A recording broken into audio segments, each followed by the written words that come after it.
Siapa yang bisikan nafsu? Yang memberikan khayalan? Setan. Bunuh ya, dia tuh. Begitu kamu bunuh, saya berikan 10 miliar. Dia udah menghayal 10 miliar. Punya mobil baru, padahal mobil belum ada. Punya rumah, padahal rumah belum ada.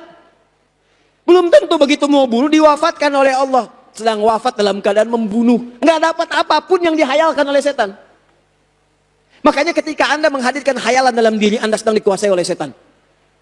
Dan dahsyatnya, setan disebutkan 88 kali dalam Al-Quran.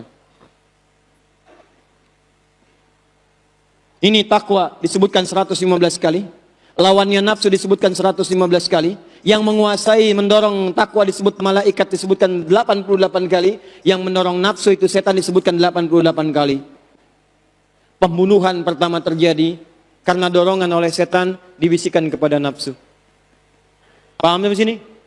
Jadi kalau ada orang sedang tergerak untuk membunuh orang lain, itu artinya dirinya sedang dikuasai oleh setan, sedang bermain dalam dirinya. Awas, setan yang pernah menjebak bapak ibu kita dulu sampai dikeluarkan dari surga. Quran surah kedua ayat 36. Ya, awas hati-hati, setan asalnya iblis yang tidak mau sujud hormat kepada Adam. Quran surah kedua ayat 34. Iblis asalnya dari jin yang sesat, jin yang fasik, yang menyimpang dari ketentuan Allah. Quran surah ke-18 ayat 50. Kana minal jinni fafasaqa an amri rabbih. Jadi inti yang pertamanya, mohon izin, jadi penyebab utama kalau ada seseorang terdorong membunuh, maka dia sedang dikuasai oleh apa? Setan. Jadi kesimpulan pertama, setan menggerakkan apanya? Nafsunya. Nah sekarang pertanyaannya, di nafsu ini, apa yang didorong oleh setan supaya orang bisa membunuh? Tadi kan begini, saya akan kasih hayalan, saya akan sesatkan. Nah sekarang ada orang yang disesatkan setan sampai membunuh. Ada orang yang diberikan hayalan oleh setan sampai membunuh. Pertanyaannya, faktor apa saja yang diberikan hayalan oleh setan sehingga seseorang tergerak untuk membunuh? Apa saja detailnya? Masih ada waktu? Sampai jam berapa kita? Hati-hati. Ada kajian lagi setelah ini? DKM mana DKM? Tidak ada kajian? Baik. Baik insya Allah. Gak apa-apa insya Allah. Sampai jam berapa? Baik insya Allah. Antum sampai jam 11.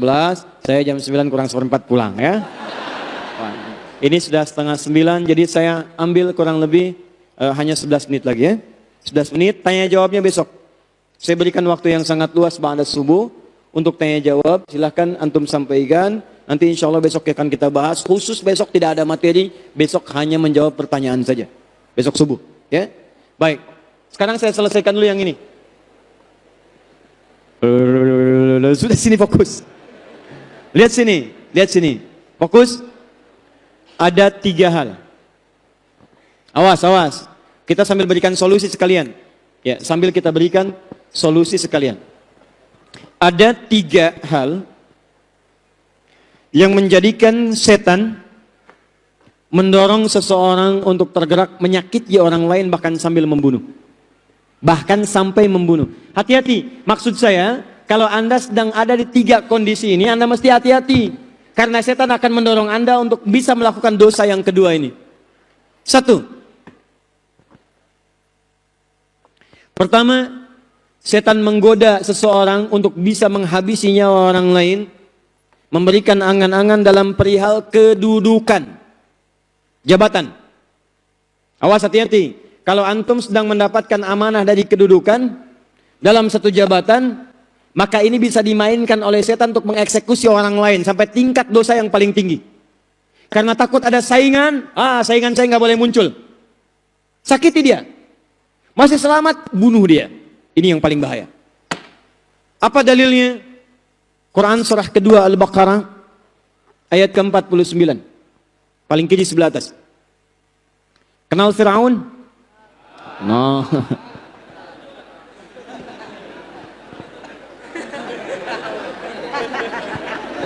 Masya Allah. Dari sekian hamba Allah di sini, ini yang kenal Fir'aun.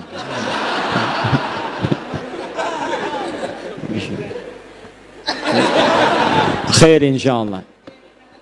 Fir'aun berkuasa.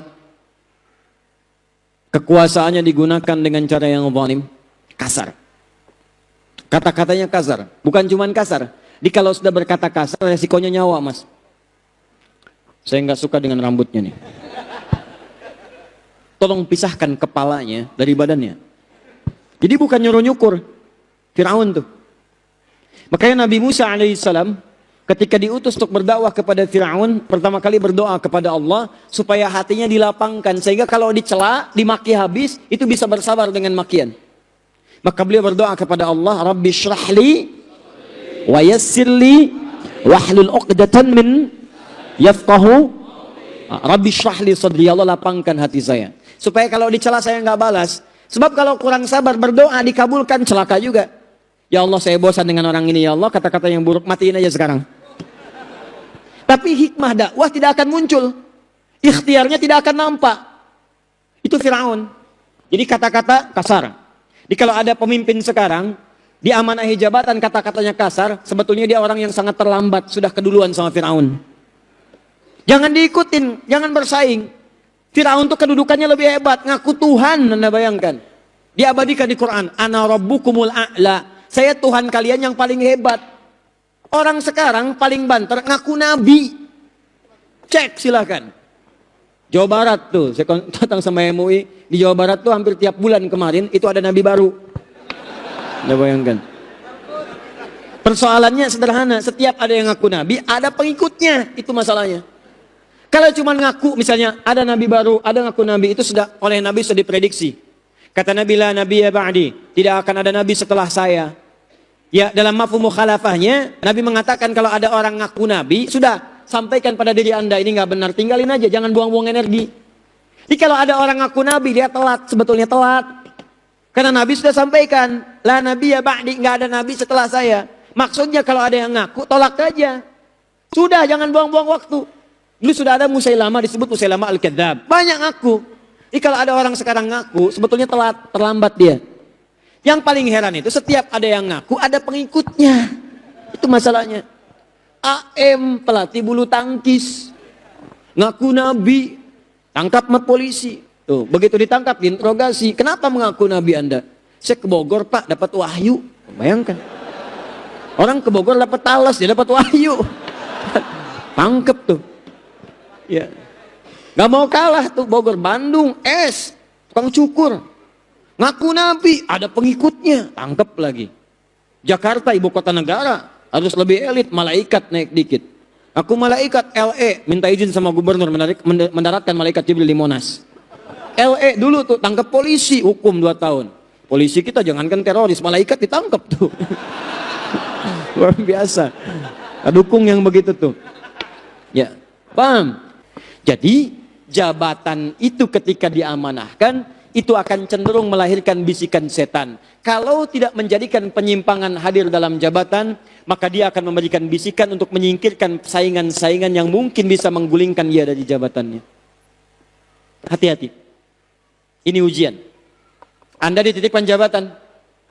Awas jangan dikira, tapi Ustadz saya kan cuma ketua DKM. Oh, di masjid ada setan masjid. Hati-hati. Tugas pertamanya bukan godain jamaah, godain DKM. Ada 9 jenis setan, 9 jenis setan yang populer. Setan rumah ada, namanya dasim.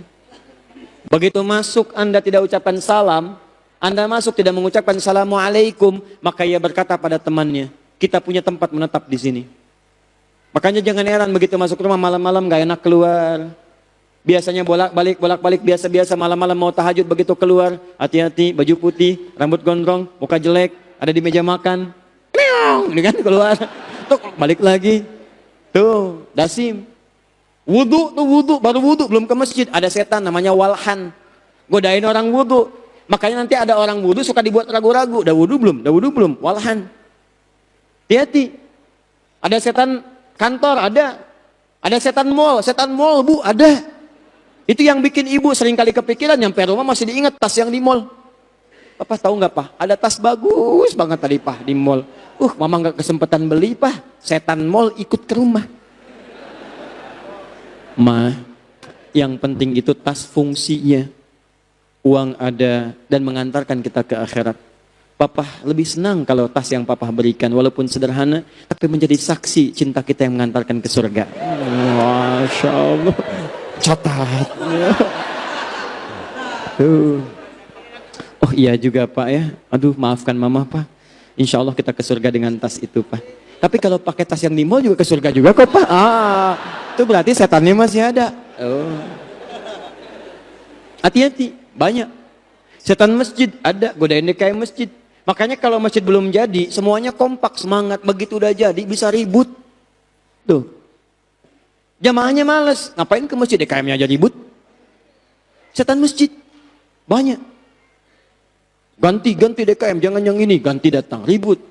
Kajian bisa saling ribut. Ini bisa saling ribut. Ya, saling usir kajian, saling ini, saling itu. Tuh. Setan masjid. Anda bayangkan. Apalagi kedudukan.